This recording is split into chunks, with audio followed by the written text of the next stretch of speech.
140 करोड़ भारतीयों के सपनों के साकार होने की गारंटी का दूसरा नाम है।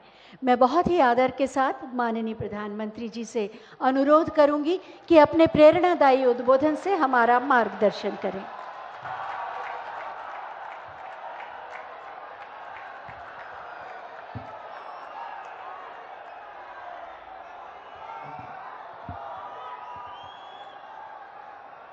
अयोध्या जी के सभी लोगों को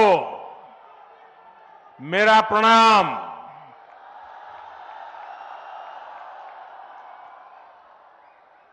आज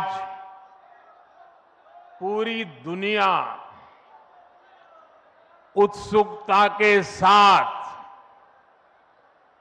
22 जनवरी के ऐतिहासिक क्षण का इंतजार कर रही है।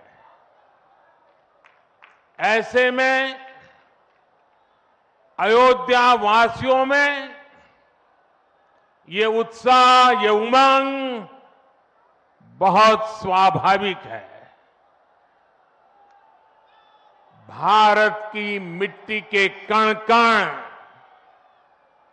और भारत के जन जन का मैं पुजारी हूं और मैं भी आपकी तरह उतना ही उत्सुक हूं। हम सभी का ये उत्साह, ये उमंग थोड़ी देर पहले अयोध्या की सड़कों पर भी पूरी तरह नजर आ रहा था। ऐसा लगता था कि पूरी अयोध्या नगरी ही सड़क पर उतर आई हो। इस प्यार, इस आशीर्वाद के लिए मैं आप सभी का हृदय से आभार व्यक्त करता हूं। मेरे साथ बोलिए, सियावर रामचंद्र की, सियावर रामचंद्र की, सियावर रामचंद्र की। उत्तर प्रदेश की गवर्नर आनंदीबेन पटेल, यहां के लोकप्रिय मुख्यमंत्री योगी आदित्यनाथ जी, मंत्रिमंडल में मेरे सहयोगी ज्योतिरादित्य जी, अश्विनी वैष्णव जी, वीके सिंह जी, उत्तर प्रदेश के deputy CM Keshav Prasad Maurya ji, Brajesh Pathak ji, UP सरकार के अन्य मंत्रीगण, सभी सांसद और विधायकगण और विशाल संख्या में आए मेरे परिवारजनों, देश के इतिहास में 30 दिसंबर की यह तारीख बहुत ही ऐतिहासिक रही है। आज के ही दिन 1943 में नेताजी सुभाष चंद्र बोस ने अंडमान में झंडा फहराकर भारत की आजादी का जयघोष किया था। आजादी के आंदोलन से जुड़े ऐसे पावन दिवस पर आज हम आजादी के अमृत काल के संकल्प को आगे बढ़ा रहे हैं। आज विकसित भारत के निर्माण को गति देने के अभियान को अयोध्या नगरी से नई ऊर्जा मिल रही है। आज यहां 15,000 करोड़ रुपए से अधिक के विकास कार्यों का शिलान्यास और लोकार्पण हुआ है। इंफ्रास्ट्रक्चर से जुड़े ये काम आधुनिक अयोध्या को देश के नक्शे पर फिर से गौरव के साथ स्थापित करेंगे। कोरोना जैसी वैश्विक महामारी के बीच ये कार्य अयोध्या वासियों के अथक परिश्रम का परिणाम है। मैं सभी अयोध्या वासियों को इन परियोजनाओं के लिए अनेक अनेक बधाई देता हूं। मेरे परिवारजनों, दुनिया में कोई भी देश हो, अगर उसे विकास की नई ऊंचाई पर पहुंचना है तो उसे अपनी विरासत को संभालना ही होगा। हमारी विरासत हमें प्रेरणा देती है, हमें सही मार्ग दिखाती है। इसलिए आज का भारत पुरातन और नूतन दोनों को आत्मसात करते हुए आगे बढ़ रहा है। एक समय था जब यही अयोध्या में रामलला टेंट में विराजमान थे। आज पक्का घर सिर्फ रामलला को ही नहीं, बल्कि पक्का घर देश के 4 करोड़ गरीबों को भी मिला है। आज भारत अपने तीर्थों को भी संवार रहा है, तो वहीं डिजिटल टेक्नोलॉजी की दुनिया में भी हमारा देश छाया हुआ है। आज भारत काशी विश्वनाथ धाम के पुनर्निर्माण के साथ ही देश में 30,000 से ज्यादा पंचायत भवन भी बनवा रहा है। आज देश में सिर्फ केदार धाम का पुनरुद्धार ही नहीं हुआ है, बल्कि 315 से ज्यादा नए मेडिकल कॉलेज भी बने हैं। आज देश में महाकाल महालोक का निर्माण ही नहीं हुआ है, बल्कि हर घर जल पहुंचाने के लिए पानी की 2 लाख से ज्यादा टंकियां भी बनवाई है। हम चांद, सूरज और समुद्र की गहराइयों के भी नाप रहे हैं, तो अपनी पौराणिक मूर्तियों को भी रिकॉर्ड संख्या में भारत वापस ला रहे हैं। आज के भारत का मिजाज यहां अयोध्या में स्पष्ट दिखता है। आज यहां प्रगति का उत्सव है, तो कुछ दिन बाद यहां परंपरा का उत्सव भी होगा। आज यहां विकास की भव्यता दिख रही है, तो कुछ दिनों बाद यहां विरासत की भव्यता और दिव्यता दिखने वाली है। यही तो भारत है। विकास और विरासत की यही साझा ताकत भारत को 21वीं सदी में सबसे आगे ले जाएगी। मेरे परिवारजनों, प्राचीन काल में अयोध्या नगरी कैसी थी, इसका वर्णन खुद महर्षि वाल्मीकि जी ने विस्तार से किया है। उन्होंने लिखा है, कोसलो नाम मुदितः स्फीतो जनपदो महान निविष्ट सरयू तीरे प्रभुत धन धान्यवान। अर्थात वाल्मीकि जी बताते हैं कि महान अयोध्यापुरी धन धान्य से परिपूर्ण थी, समृद्धि के शिखर पर थी और आनंद से भरी हुई थी। यानी अयोध्या में विज्ञान और वैराग्य तो था ही, उसका वैभव भी शिखर पर था। अयोध्या नगरी की उसी पुरातन पहचान को हमें आधुनिकता से जोड़कर वापस लाना है।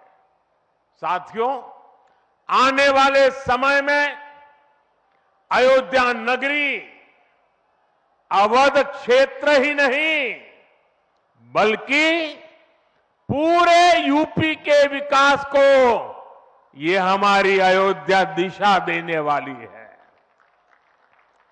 अयोध्या में श्री राम का भव्य मंदिर बनने के बाद यहां आने वाले लोगों की संख्या में बहुत बड़ी वृद्धि होगी। इसे ध्यान में रखते हुए हमारी सरकार अयोध्या में हजारों करोड़ रुपयों के विकास कार्य करा रही है, अयोध्या को स्मार्ट बना रही है। आज अयोध्या में सड़कों का चौड़ीकरण हो रहा है, नए फुटपाथ बन रहे हैं, आज अयोध्या में नए फ्लाईओवर बन रहे हैं, नए पुल बन रहे हैं। अयोध्या को आसपास के जिलों से जोड़ने के लिए भी यातायात के साधनों को सुधारा जा रहा है। साथियों, आज मुझे अयोध्या धाम एयरपोर्ट और अयोध्या धाम रेलवे स्टेशन का लोकार्पण करने का सौभाग्य मिला है। मुझे खुशी है कि अयोध्या एयरपोर्ट का नाम महर्षि वाल्मीकि के नाम पर रखा गया है। महर्षि वाल्मीकि ने हमें रामायण के माध्यम से प्रभु श्री राम के कृतित्व से परिचित करवाया। महर्षि वाल्मीकि के लिए प्रभु श्री राम ने कहा था, तुम त्रिकालदर्शी मुनिनाथा, तुम त्रिकालदर्शी मुनिनाथा, विश्व बदर जिमी तुमरे हाथा। अर्थात हे मुनिनाथ, आप त्रिकालदर्शी हैं, संपूर्ण विश्व आपके लिए हथेली पर रखे हुए बेर के समान है।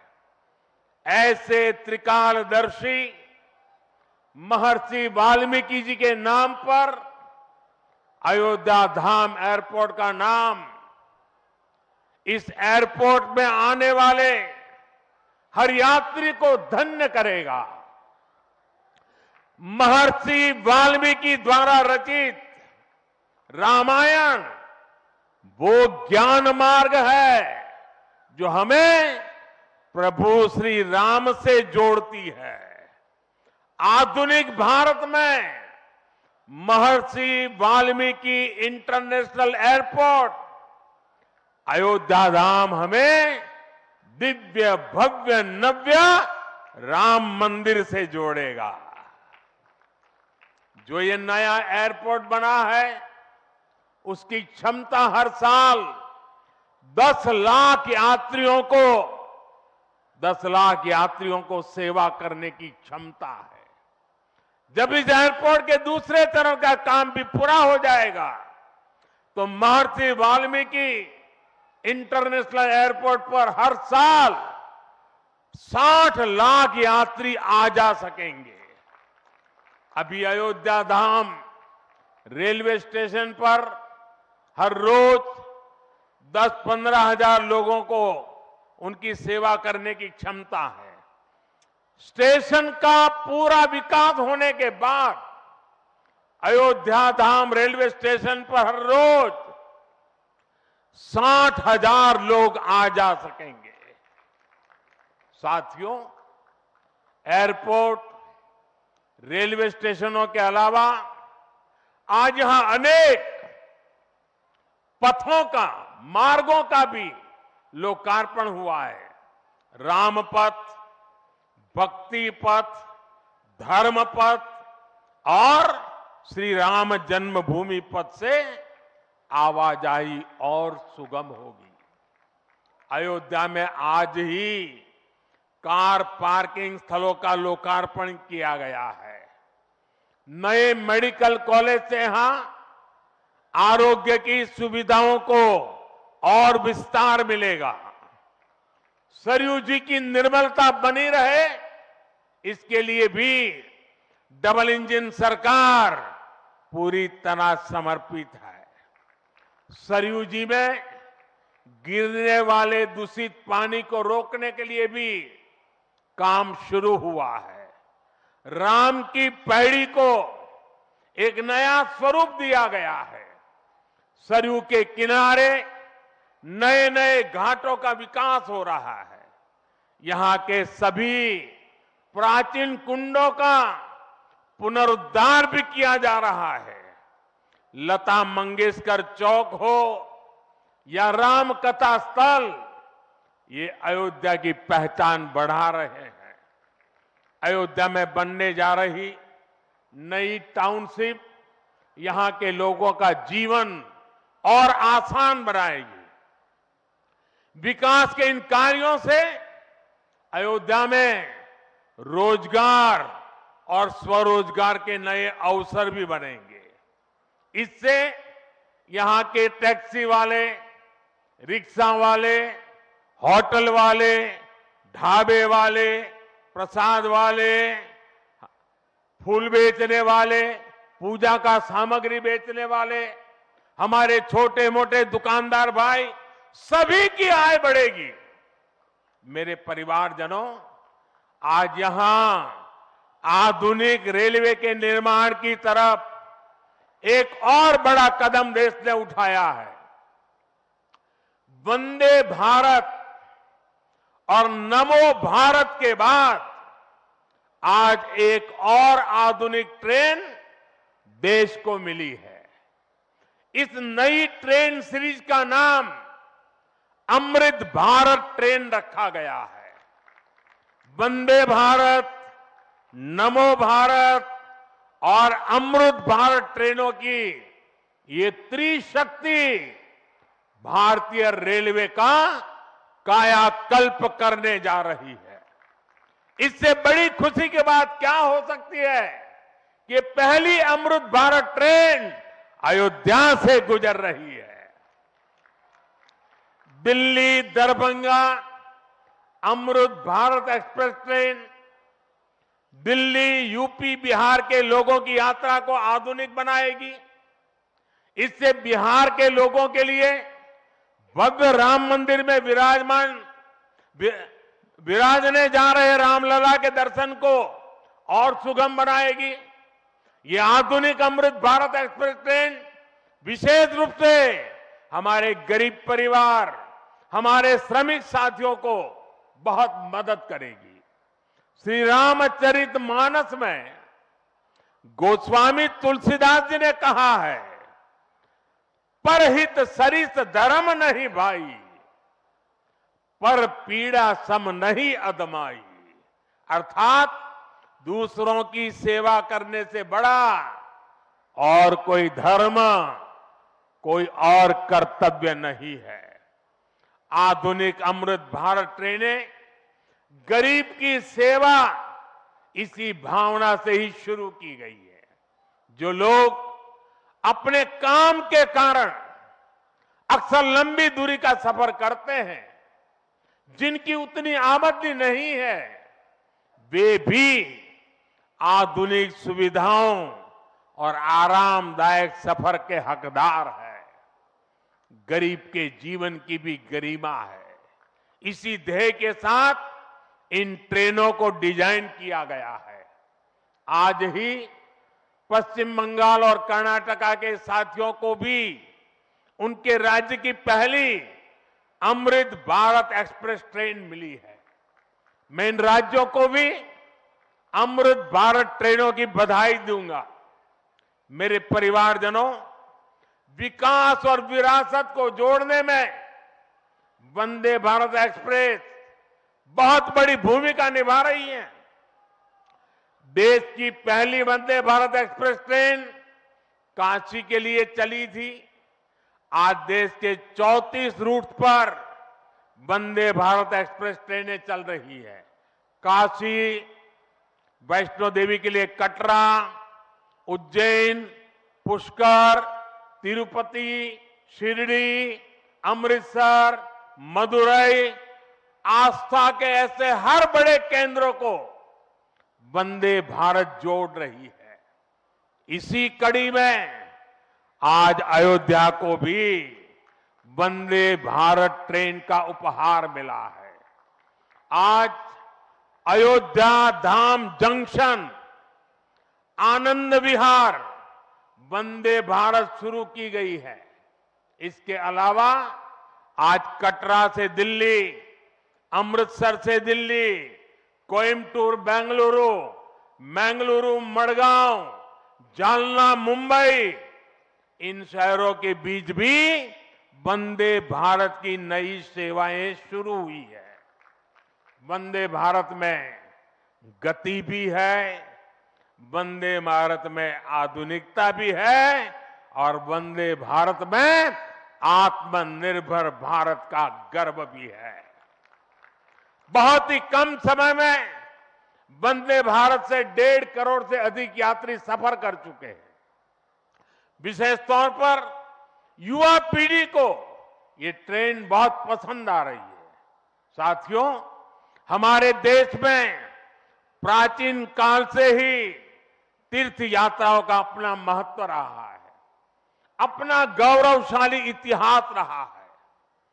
बद्री विशाल से सेतुबंध रामेश्वरम की यात्रा, गंगोत्री से गंगा सागर की यात्रा, द्वारकाधीश से जगन्नाथपुरी की यात्रा, द्वादश ज्योतिर्लिंग की यात्रा, 4 धामों की यात्रा, कैलाश मानसरोवर यात्रा, कांवड़ यात्रा, शक्ति पीठों की यात्रा, पंढरपुर यात्रा, आज भी भारत के कोने कोने में कोई न कोई यात्रा निकलती रहती है। लोग आस्था के साथ उनसे जुड़ते रहते हैं। तमिलनाडु में भी कई यात्राएं प्रसिद्ध हैं। शिवस्थल पाद यात्रिरई, मुरुगनंकु कावड़ी यात्रिरई, वैष्णव तिरुपति यात्रिरई, अस्मन तिरुत्तल यात्रिरई, केरला में सबरीमाला यात्रा हो, आंध्र तेलंगाना में मेदाराम में समक्का और सरक्का की यात्रा हो, नागोबा यात्रा, इनमें लाखों की संख्या में श्रद्धालु जुड़ते हैं। यहां बहुत कम लोगों को पता होगा कि केरला में भगवान राम और उनके भाइयों भरत, लक्ष्मण और शत्रुघ्न के धाम की भी यात्रा होती है। ये यात्रा नालंबम यात्रा के नाम से जानी जाती है। इसके अलावा देश में कितनी ही परिक्रमाएं भी जारी रही है।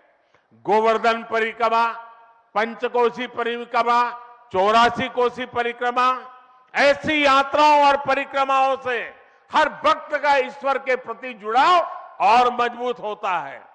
बौद्ध धर्म में भगवान बुद्ध से जुड़े स्थलों गया, लुम्बिनी, कपिलवस्तु, सारनाथ, कुशीनगर की यात्राएं होती हैं। राजगीर बिहार में बुद्ध अनुयायियों की परिक्रमा होती है। जैन धर्म में पावागढ़, समेत शिखर जी, पालीताना, कैलाश की यात्रा हो। सिखों के लिए पंच तख्त यात्रा और गुरुधाम यात्रा हो। अरुणाचल प्रदेश में नॉर्थ ईस्ट से परशुराम कुंड की विशाल यात्रा हो। इनमें शामिल होने के लिए श्रद्धालु पूरी आस्था के साथ जुड़ते हैं। देश भर में सदियों से हो रही इन यात्राओं के लिए वैसा ही समुचित इंतजाम भी किए जाते हैं। अब अयोध्या में हो रहे ये निर्माण कार्य यहां आने वाले हर राम भक्त के लिए अयोध्या धाम की यात्रा को, भगवान के दर्शन को और आसान बनाएंगे। साथियों, ये ऐतिहासिक क्षण बहुत भाग्य से हम सभी के जीवन में आया है। हमें देश के लिए नव संकल्प लेना है, खुद को नई ऊर्जा से भरना है। इसके लिए 22 जनवरी को आप सभी अपने घरों में, मैं पूरे देश के 140 करोड़ देशवासियों को अयोध्या की इस पवित्र भूमि से प्रार्थना कर रहा हूं, अयोध्या की प्रभु राम की नगरी से प्रार्थना कर रहा हूं। मैं 140 करोड़ देशवासियों को हाथ जोड़ करके प्रार्थना कर रहा हूं कि आप 22 जनवरी को जब अयोध्या में प्रभु राम विराजमान हो, अपने घरों में भी श्री राम ज्योति जलाएं, दीपावली मनाएं। 22 जनवरी की शाम पूरे हिंदुस्तान में जगमग जगमग होनी चाहिए। लेकिन साथ ही मेरे सभी देशवासियों से एक करबद्ध प्रार्थना और भी है। हर किसी की इच्छा है कि 22 जनवरी को होने वाले आयोजन का साक्षी बनने के लिए वो स्वयं अयोध्या आए। लेकिन आप भी जानते हैं कि हर किसी का आना संभव नहीं है। अयोध्या में सबका पहुंचना बहुत मुश्किल है और इसलिए सभी राम भक्तों को, देश भर के राम भक्तों को, उत्तर प्रदेश के विशेष करके राम भक्तों को मेरा हाथ जोड़ करके प्रणाम के साथ प्रार्थना है, मेरा आग्रह है कि 22 जनवरी को एक बार विधि पूर्वक कार्यक्रम हो जाने के बाद 23 तारीख के बाद अपनी सुविधा के अनुसार वो अयोध्या आए। अयोध्या आने का मन 22 तारीख को न बनाए। प्रभु राम जी को तकलीफ हो ऐसा हम भक्त कभी कर नहीं सकते हैं। प्रभु राम जी पधार रहे हैं तो हम भी कुछ दिन इंतजार करें। 550 साल इंतजार किया है, कुछ दिन और इंतजार कीजिए। और इसलिए सुरक्षा के लिहाज से, व्यवस्था के लिहाज से मेरी आप सबसे बार बार प्रार्थना है कि कृपा करके, क्योंकि आप प्रभु राम के दर्शन, अयोध्या का नव्य भव्य दिव्य मंदिर आने वाली सदियों तक दर्शन के लिए उपलब्ध है। आप जनवरी में आए, फरवरी में आए, मार्च में आए, 1 साल के बाद आए, 2 साल के बाद आए, मंदिर है ही। और इसलिए 22 जनवरी को यहां पहुंचने के लिए भीड़भाड़ करने से आप बचिए, ताकि यहां जो व्यवस्था है, मंदिर के जो व्यवस्थापक लोग हैं, मंदिर का जो ट्रस्ट है, हमें इतना पवित्र काम उन्होंने किया है, इतनी मेहनत करके किया है, पिछले 3-4 साल से दिन रात काम किया है, उनको हमारी तरफ से कोई तकलीफ नहीं होनी चाहिए। और इसलिए मैं बार बार आग्रह करता हूं कि 22 को यहां पहुंचने का प्रयास हम न करें। कुछ ही लोगों को निमंत्रण गया है, वे लोग आएंगे और 23 के बाद सारे देशवासियों के लिए आना बड़ा सरल हो जाएगा। साथियों, आज मेरा एक आग्रह मेरे अयोध्या के भाई बहनों से, आपको देश और दुनिया के अनगिनत अतिथियों के लिए तैयार होना है। अब देश दुनिया के लोग लगातार हर रोज अयोध्या आते रहेंगे। लाखों की तादाद में लोग आने वाले हैं, अपनी अपनी सुविधा से आएंगे।